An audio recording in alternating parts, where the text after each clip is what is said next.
And hello! Ja terve kaikille! Täällä taas minä, Multigamer. Ja tänään teen toisen videon, joka nyt tulee olemaan Metal Gear Solid 3 Snake Eater. Eli jotain olet koskaan pelannut edes. Otettakaa me uusi peli. Ei kun, ai niin, tässä Metal Gear Solidissa on vähän vammaiset nämä näppäimet, jossa ympyrä on nimenomaan se hyväksyntä. Teknisesti mä en pelaa Metal Gear Solidia aikaa kertaa. Mä oon ennen pelannut Metal Gear Solid 1, joten tämän normaalilla.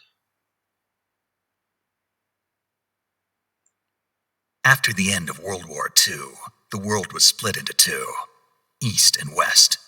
This marked the beginning of the era called the Cold War.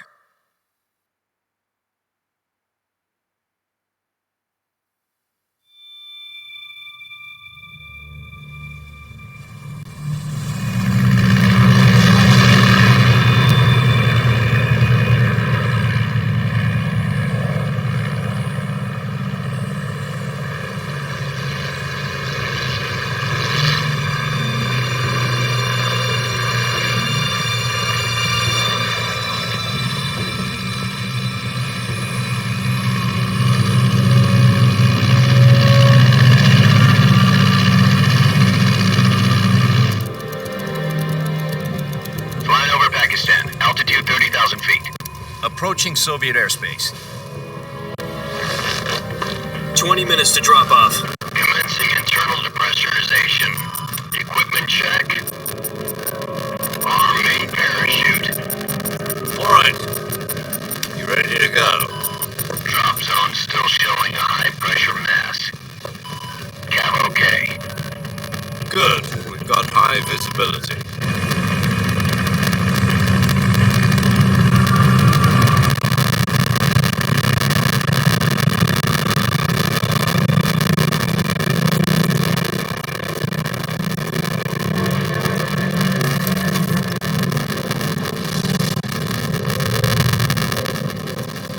Put out that cigar. Connecting oxygen hose to interior connector. Put on your mask.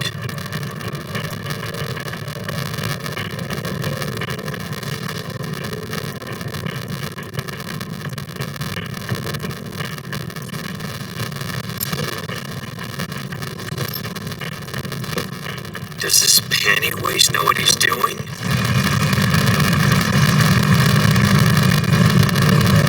Approaching release point.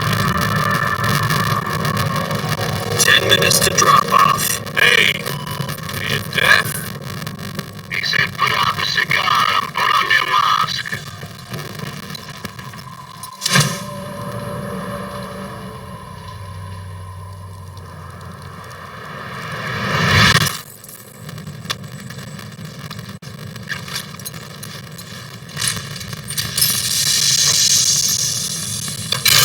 Depressurization complete.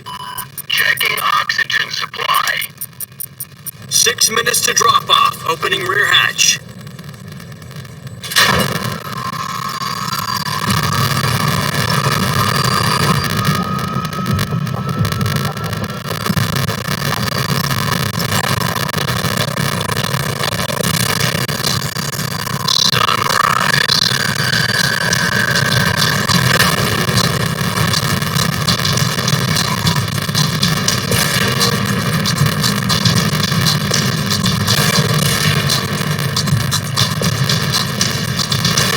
External temperature minus 46 degrees Celsius. 2 minutes to drop off. Stand up.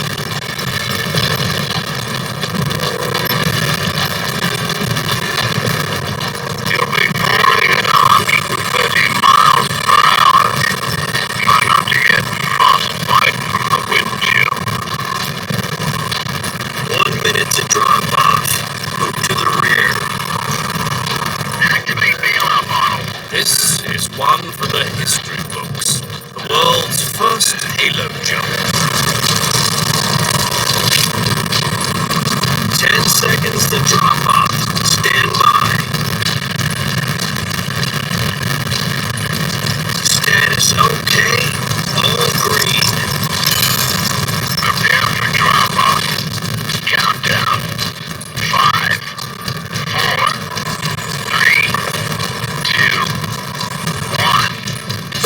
your wings and fly. God be with you.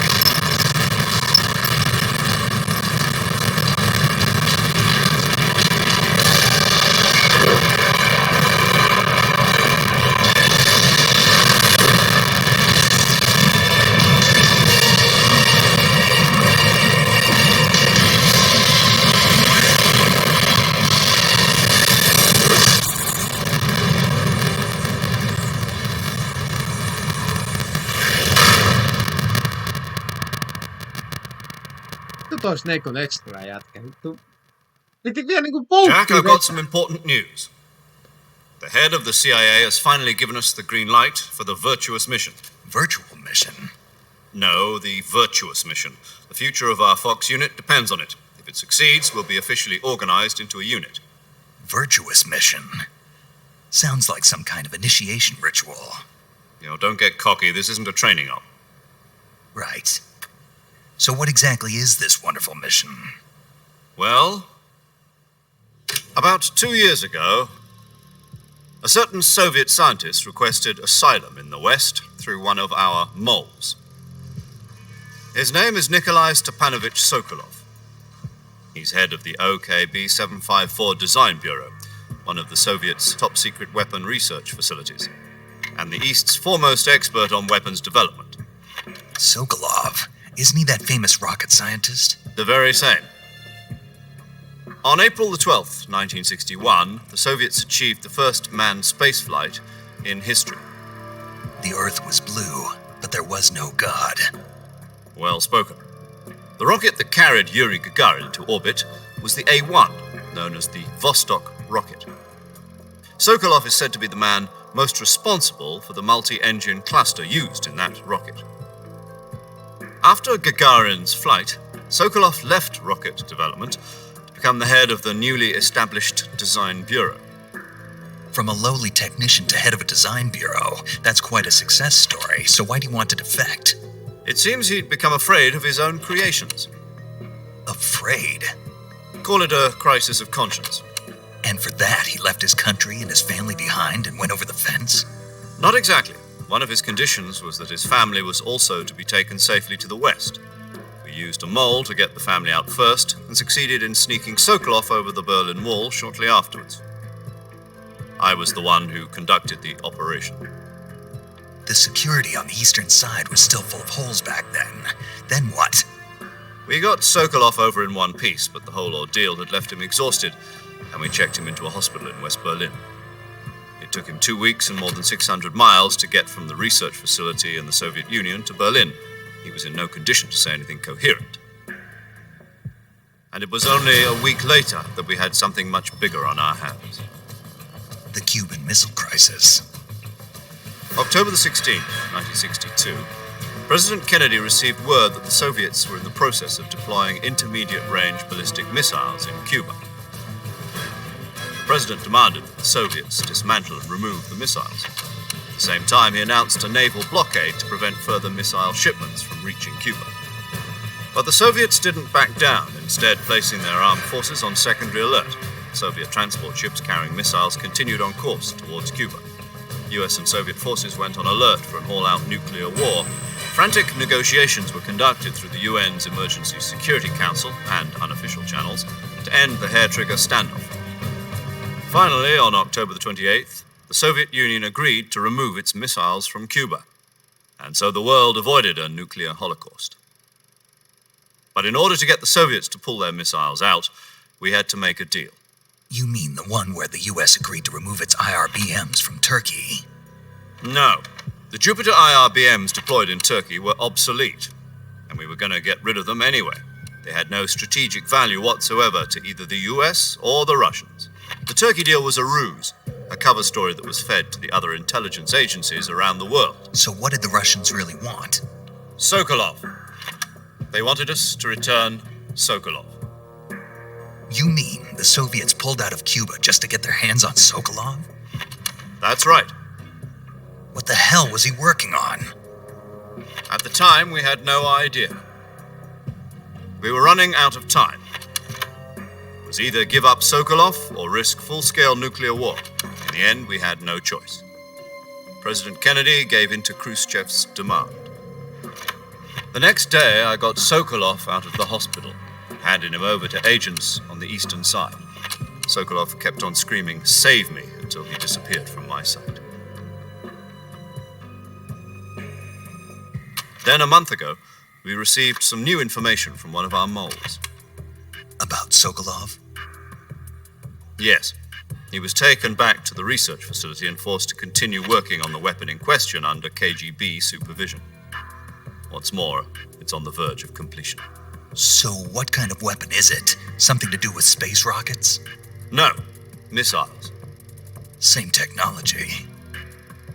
I guess you're right. We don't know the details, but it appears to be a new kind of nuclear device. For half a year now, the Soviets have been conducting frequent nuclear tests at Semipalatinsk. Something to do with the weapon, I assume. We're talking about a secret weapon so big that Khrushchev was ready to pull out of Cuba to get it back. Is Sokolov still in the facility? No, according to our intelligence, he's in Selinoyarsk, a place in the mountains about 3 miles to the west that's known as the Virgin Cliffs. The Virgin Cliffs. Nice name for a virtuous mission. They moved him there just recently. Why? Apparently, they're conducting a field test of the weapon, but it's our best chance to get him back. This mission would never have been possible if he was still in the research facility. This is our last chance. Sokolov must have known that too when he contacted us.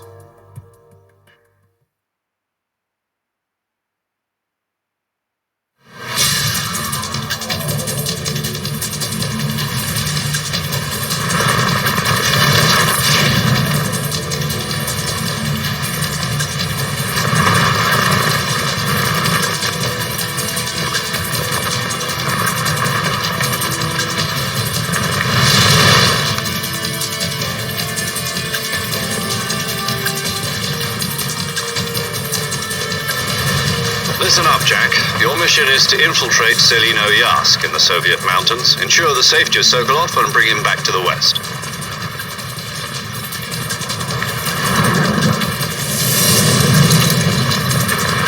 If we don't get Sokolov back before that weapon is complete, we'll be facing a major crisis. The clock is ticking.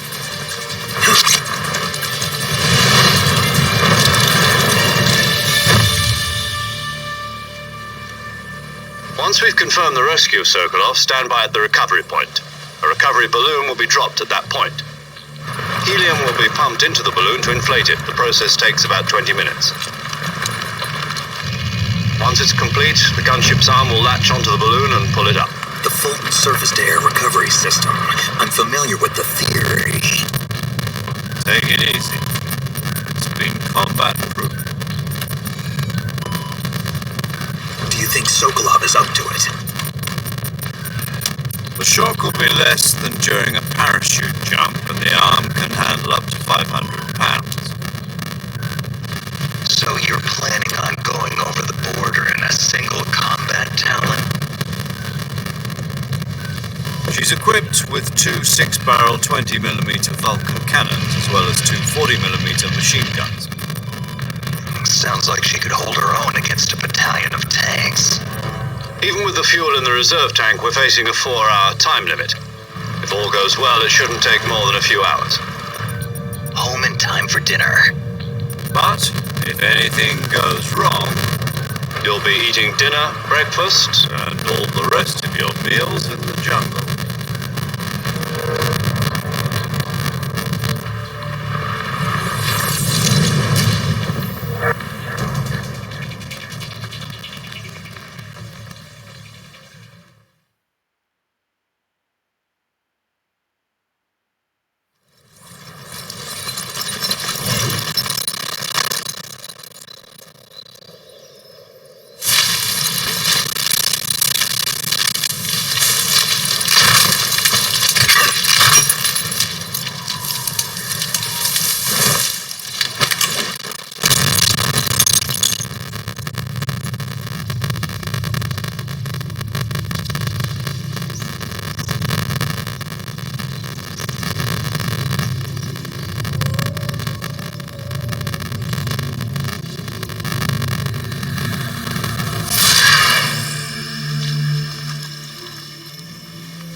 Do you copy?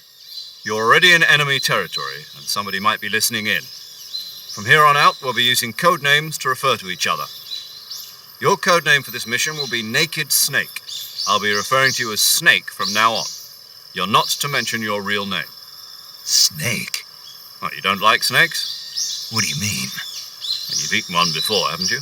In survival training. I'm glad to hear that. I don't know if I'd ever order one in a restaurant, but... Be careful, you might not have a choice. What about you, Major? What should I call you? Let's see. I'll be Tom. Call me Major Tom. This will be a sneaking mission. You must not be seen by the enemy. You must leave no trace of your presence. Is that clear? This kind of infiltration is the Fox unit's speciality. In other words, weapons and equipment are procured on site. That goes for food as well. You're completely naked, just as your name implies. Great. Now I see why you asked me if I like snakes. I suppose calling me Snake was your idea of a joke, too. No, there's a good reason for that. I'll tell you later when the time is right. Gotcha. Getting back to the subject, how exactly am I supposed to feed myself? You've been issued a knife and a tranquilizer gun. Use them to hunt for food. You'll also find some medical supplies in your backpack. Yeah, about the backpack. I lost it in a tree on the way down. I see. Well, you'd better go back and get it then. You know where it is? No problem. I can see it from here. It's stuck on a branch. To climb a tree, stand in front of a tree that's covered in ivy and press the action button. I'll be monitoring your progress over the radio. We can't risk violating Soviet airspace, but I'll be in the gunship. My frequency is 140.85. I'll give you a call if I need to talk to you. If you need to talk to me, use the send function. Okay, Snake, go get your backpack.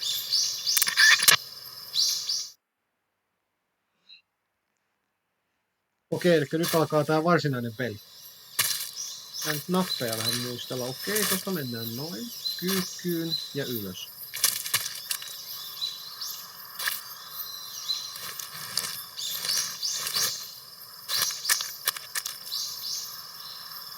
Select. Se on nimenomaan toi. Snake, first you need to find...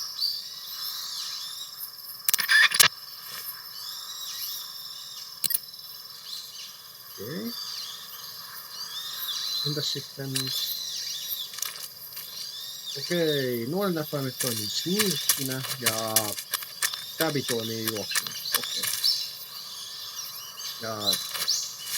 Okei, noissa mennään suoraan.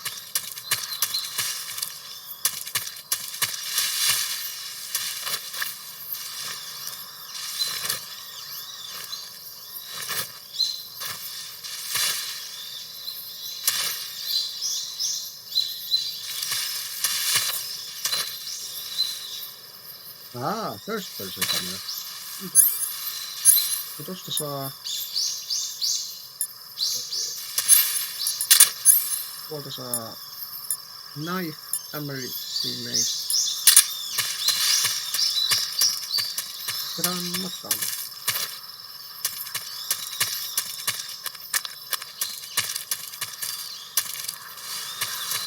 Musta mä en halua mennä alas millään perusteellakaan. Jos sitäkin olisi mahdollista katsoa.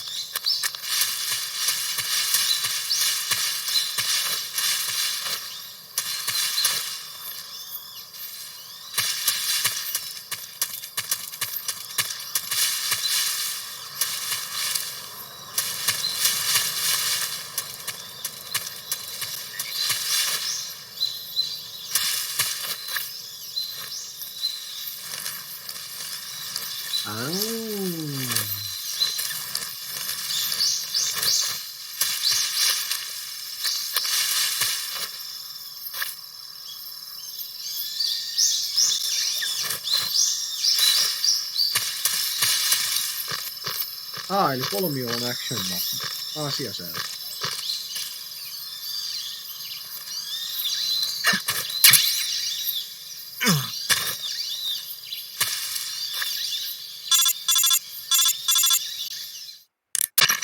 I see you've retrieved your backpack, Snake. To equip a weapon, it's necessary to take it out of your backpack. In the survival viewer, choose Weapon from the backpack. Your available weapons will be displayed in a window in the upper left.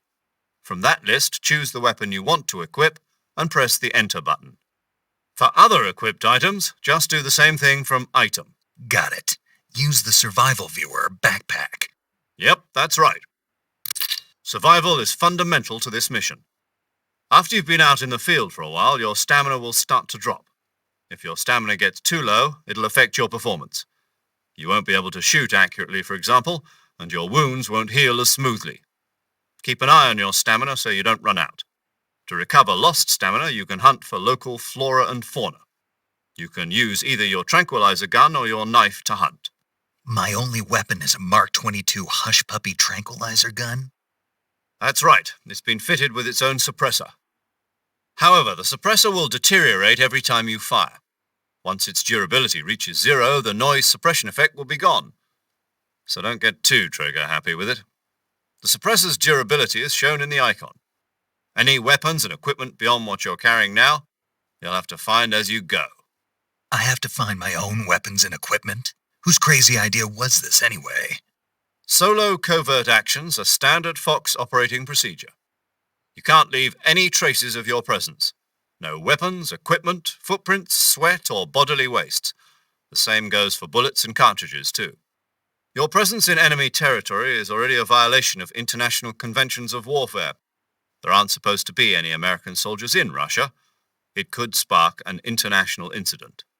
You can't let anyone see you. You can't let the enemy know you're there. This is a stealth mission. You're a ghost, Snake, in every sense of the word. And there'll be no rescue if you're captured. The military and US government will deny any involvement in the affair. Then I'll just have to take care of myself, huh? I'm afraid so. You've been given a fake death pill for that purpose. SIS guidelines stipulate that soldiers on covert ops like this one be issued a potassium cyanide capsule. Tape it to your body so you can take it when you need to. How generous of you. Use it if you're taken prisoner by the enemy. It'll send you into a state of false death for a short time. Fooling them into thinking that I'm really dead. So how do I come back to life? Just take the revival pill. You mean that thing they put in my tooth before the mission? That's the one. But be careful. If you remain in a state of false death for too long, nothing will be able to bring you back. Remember that. I'll keep it in mind. You said this was a solo mission, right? Right. I guess that means I can't count on any reinforcements. Correct. The mission rests entirely in your hands. A real one-man army. Relax. There's a support team ready to back you up over the radio. Who? I'll introduce them to you. This time, survival is of utmost importance. The first member of the support team will be in charge of monitoring your physical condition, acting as a medic, so to speak, as well as recording your mission data. She's a member of Fox as well, and she's here on the gunship with me. She? Hello, Snake. I'm paramedic. Nice to meet you. Paramedic. As in a medic who comes in by parachute. Aren't you going to tell me your real name? Are you going to tell me yours, Mr. Snake? My name, huh? It's John Doe. And they call you Jack for short. You're a regular Captain Nemo. A name means nothing on the battlefield. After a week, no one has a name. What's your name? Jane Doe. Very funny. I wasn't joking, but I'll tell you my name only if you manage to make it back alive. My frequency is 145.73. She's also in charge of recording your mission data. Whenever you want to save, send a message over the reserved save frequency, 140.96. So saving lets me record my mission data. That's right. It also records the state of your health. Good to know. There's one more person I want to introduce you to, Snake. Huh? Speaking of snakes, you remember the boss, don't you? A legendary soldier and your mentor. Actually, it was the boss that got the DCI's authorization in the first place. She's going to be serving as Fox's mission advisor. The boss is? She also helped me plan this mission. She and I were at SAS together. Jack, is that you? How many years has it been? Boss? That's right. It's me. Talk to me. Let me hear your voice. It's been 5 years, 72 days, and 18 hours. You've lost weight. You can tell just by the sound of my voice. Of course I can. I know all about you. Really? Well, I don't know anything about you. What's that supposed to mean? Why'd you disappear on me all of a sudden? I was on a top-secret mission. You didn't need me anymore. But there were still so many things I wanted you to teach me. No, I taught you everything you needed to know about fighting techniques. I taught you all I could. The rest you needed to learn on your own. Techniques, sure. But what about how to think like a soldier? How to think like a soldier? I can't teach you that.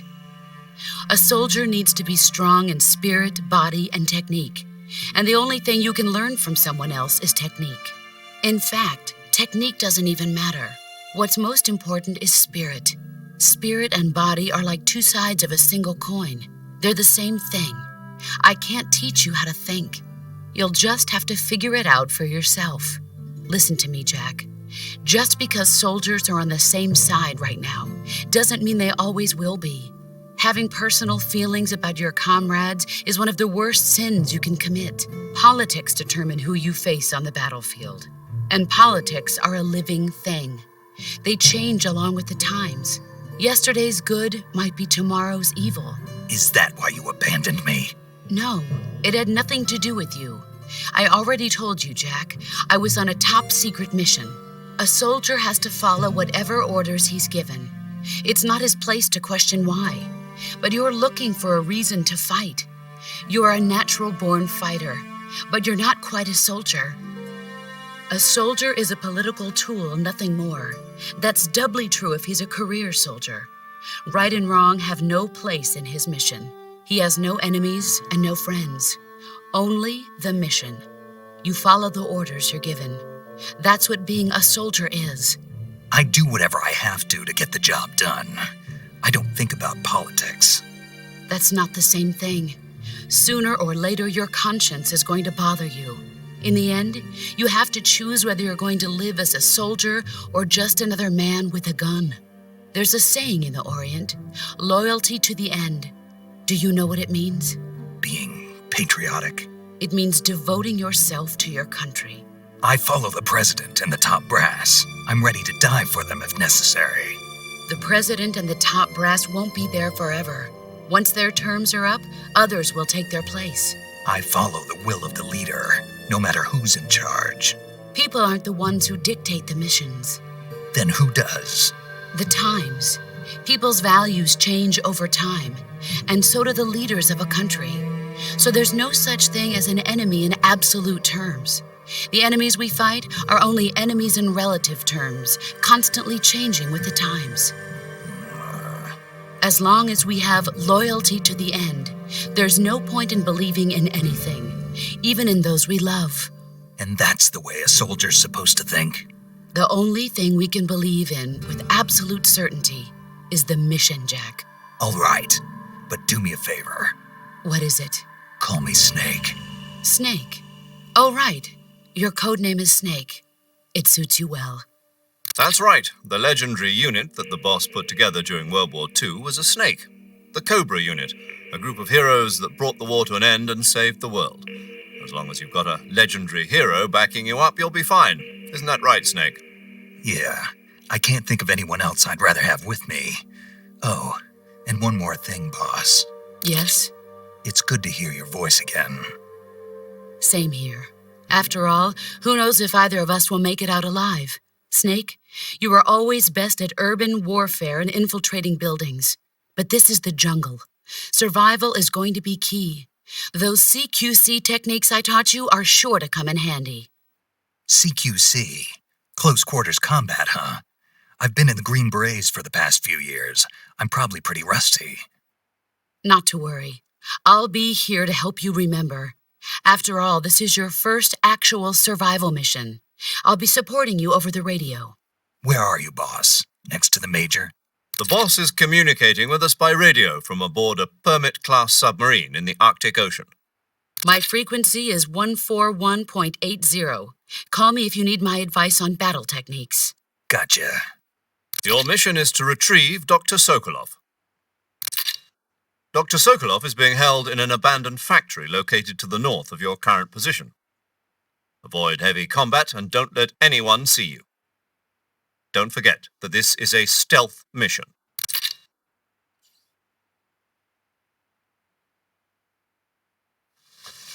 Snake, try to remember some of the basics of CQC.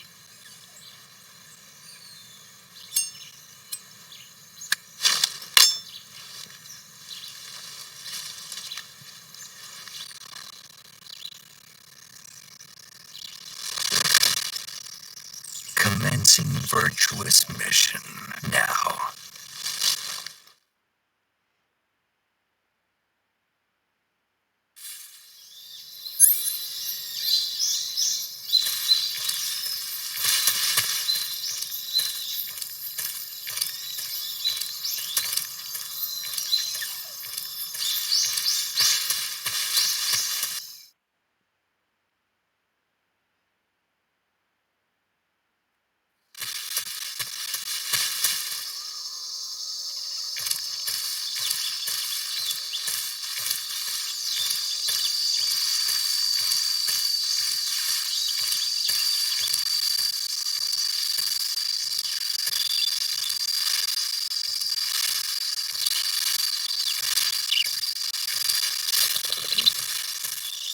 Oikeastaan on näin hiljaa, mutta siinä on se uskonta, kun jo ennen pelannut tällaisia pelejä, niin siinä tulee hetki hiljaiseksi.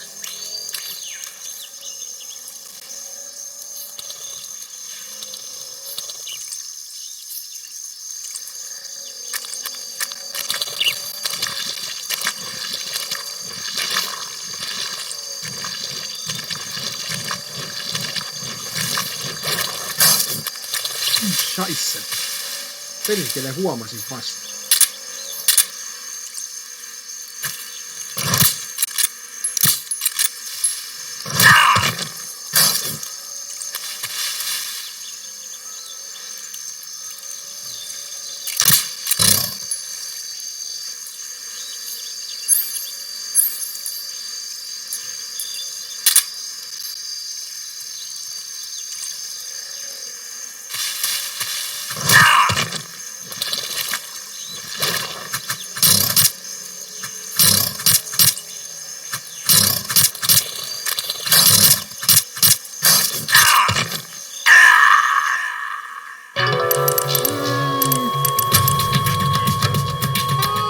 Snake, respond! Snake! Snake! Tähän on varmaan hyvä lopettaa tää eka jakso. Tässä tuli aika paljon tarinaa, mutta mä jatkan tätä joskus toiste, että se oli Multigamer tässä ja se on heippa tämän hetken ajaksi.